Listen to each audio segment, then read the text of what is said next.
Salam alaikum. Je vais essayer dans cette vidéo de vous présenter l'outil Google Classroom. C'est un outil qui va nous permettre de partager des devoirs avec nos étudiants et de les télécharger d'une manière très simple dans un seul fichier zip.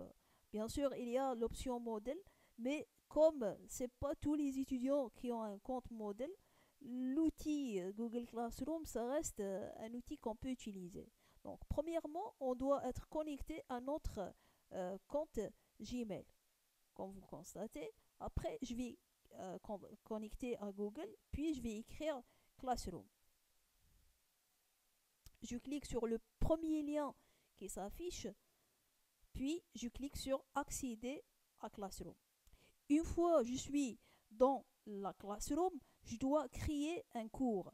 Donc, je vais créer un cours.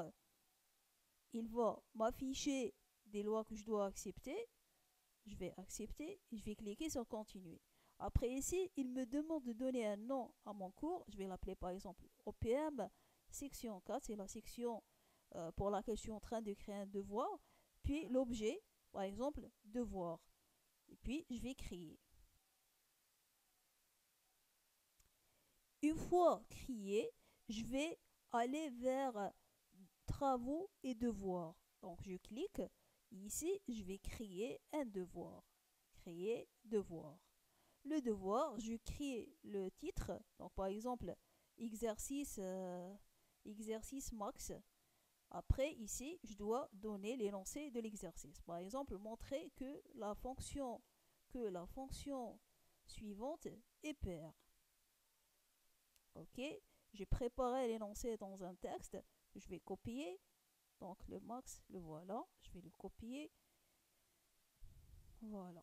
Et puis, je vais publier le devoir. Donc, mon devoir est publié. Il reste juste que je donne le lien à mes étudiants. Ce lien, je peux le trouver où? Donc, voilà l'exercice. Donc, montrer que la fonction max est PR. J'ai aucune remise de devoir. Maintenant, ici, dans les paramètres, donc, dans les paramètres, je trouve un code. Voilà le code du cours.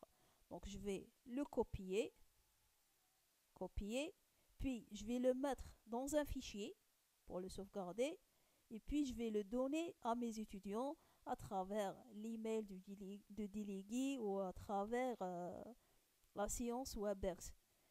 Après, maintenant, si je vais me positionner dans le cas d'un étudiant, bien sûr à travers un autre compte Gmail, donc un étudiant, comment il peut accéder au devoir et le remettre. Donc il va vers euh, Google, il va écrire Classroom.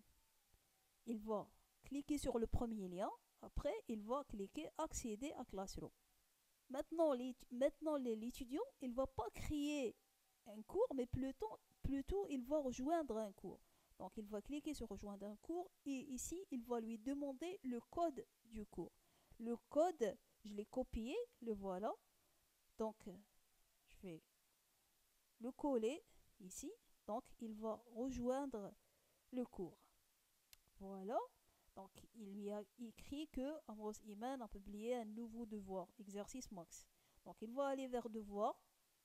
Donc il va aller vers le devoir. Il va afficher le devoir. Et ici, il peut ajouter sa solution. Bien sûr, sa solution, il doit l'écrire tout d'abord sur une feuille, la prendre en photo et la mettre sur son ordinateur. Puis, il va cliquer ici sur fichier, la mettre comme pièce jointe. Donc, sélectionner. Par exemple, ici, j'ai solution étudiant 1. C'est juste un fichier vide que je vais rajouter. Donc, importer. Et puis, rendre le devoir. Donc, il a rendu son devoir.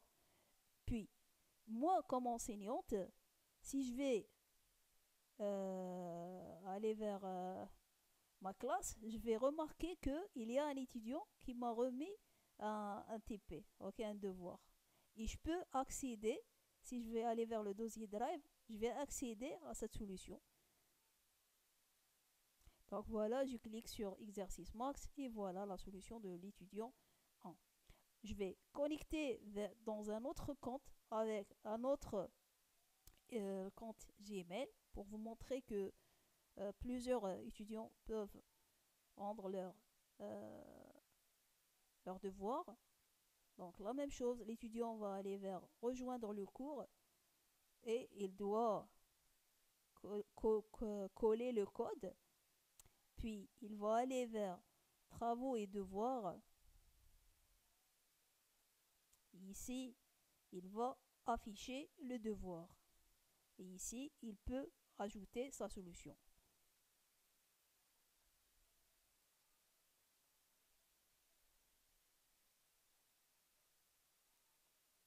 Donc on va cliquer sur importer, puis on clique sur rendre le devoir.